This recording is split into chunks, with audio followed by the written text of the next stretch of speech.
Karyawan Janhua Diana Kompak resign, malu perusahaan disegel Wali Kota Surabaya imbas tahan ijazah.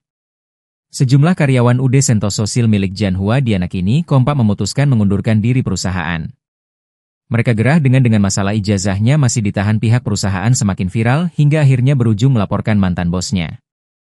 Kini, gedung Sentosa Steel yang berada di pergudangan Margomulyo Surimulya Permai Blok H14, Surabaya, milik Janhua Diana telah resmi disegel Wali Kota Eri Cahyadi, sejak Selasa, 23 April 2025.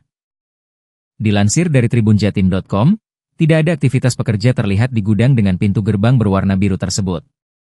Terbaru, ada 44 orang mantan karyawan dari perusahaan milik pengusaha Janhua Diana itu, mulai membuat laporan ke Subdit 4 Renakta di Treskrimum Polda Jatim, pada Selasa, 22 April 2025.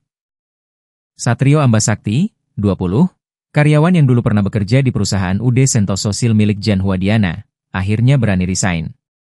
Satrio bekerja di perusahaan milik Diana selama 5 bulan belakangan. Kendati telah mengajukan resign, Satrio mengaku belum mendapatkan kembali ijazah dan SKCK miliknya. Akhirnya, ia bergabung dengan 40 korban lainnya dari karyawan yang melaporkan Diana beserta staf. Satrio mengatakan, ia melamar kerja di perusahaan Diana melalui aplikasi info lowongan kerja, Loker, dengan posisi staf gudang. Dalam pengumuman Loker tersebut, tidak tertera syarat untuk menyerahkan ijazah dan SKCK asli. Namun, ada permintaan lain saat ia melalui tahapan interview. Pada waktu seleksi, Satrio mengaku diinterview dan menyerahkan ijazahnya kepada salah satu staf admin Diana bernama Putri. Adapun Vero merupakan HRD UD Sentosa Steel yang dilaporkan oleh mantan karyawan ke Polda Jatim atas dugaan penggelapan karena menahan ijazah.